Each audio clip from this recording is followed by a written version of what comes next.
ভারত বাংলাদেশ সীমান্তে কুশিয়ারা নদীর এপার ওপার সনাতনীরা বারুণী স্নান করলেন। বৃহস্পতিবার বারুণী স্নান, সেই উপলক্ষে কুশিয়ারা নদীর দুই পারে দেখা যায় অভূতপূর্ব দৃশ্য। একদিকে শ্রীভূমি শহরের বিসর্জন ঘাটে এই শহরের সনাতনীরা সকাল থেকে কুশিয়ারা নদীতে বারুণী স্নান করতে শুরু করেন। ঠিক একইভাবে নদীর ওপারে অর্থাৎ বাংলাদেশের জকিগঞ্জ এলাকার সনাতনীরা বারুণী স্নান করতে নদীতে নেমে পড়েন।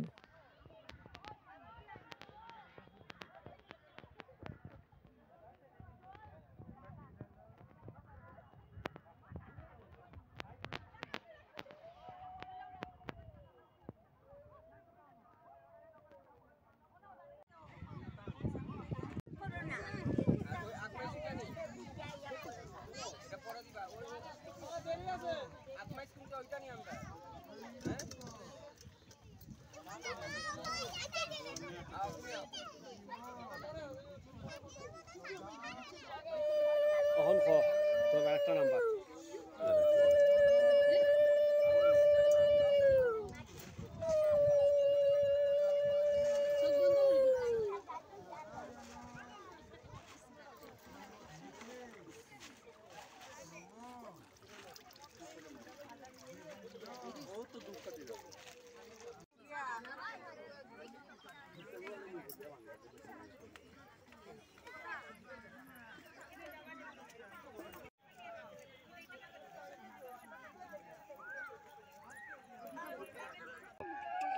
আজকে চৈত্র মাসের কৃষ্ণপক্ষে মধুকৃষ্ণা ত্রয়োদশী উপলক্ষে সিদ্ধেশ্বর মন্দিরে যে তিলতর্পণ উপকালে স্বর্গ কামনার্থে সর্ব মানুষের যে উপকারান্তে গঙ্গা স্নানের মূল্যায়ন অপরিসীম।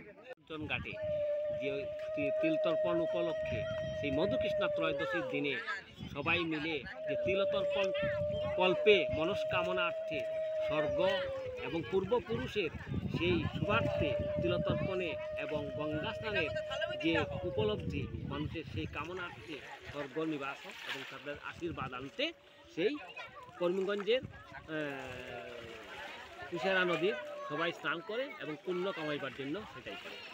এবং আমরা দেখতে পাচ্ছি যে সংলগ্ন বাংলাদেশের জকিগঞ্জ অঞ্চলেও এবার নতুন করে যে বারুণী স্নানের আয়োজন করা হইয়াছে দেখে অত মনোমুগ্ধ হয়ে গিয়েছে। তারা এত নির্যাতিত থাকা সত্ত্বেও তাদের মধ্যে যে এই একাগ্রতা এবং সনাতন ধর্মের যে একাগ্রতা চিত্ত আছে যে তাদের ধন্যবাদ দেওয়ার জন্য।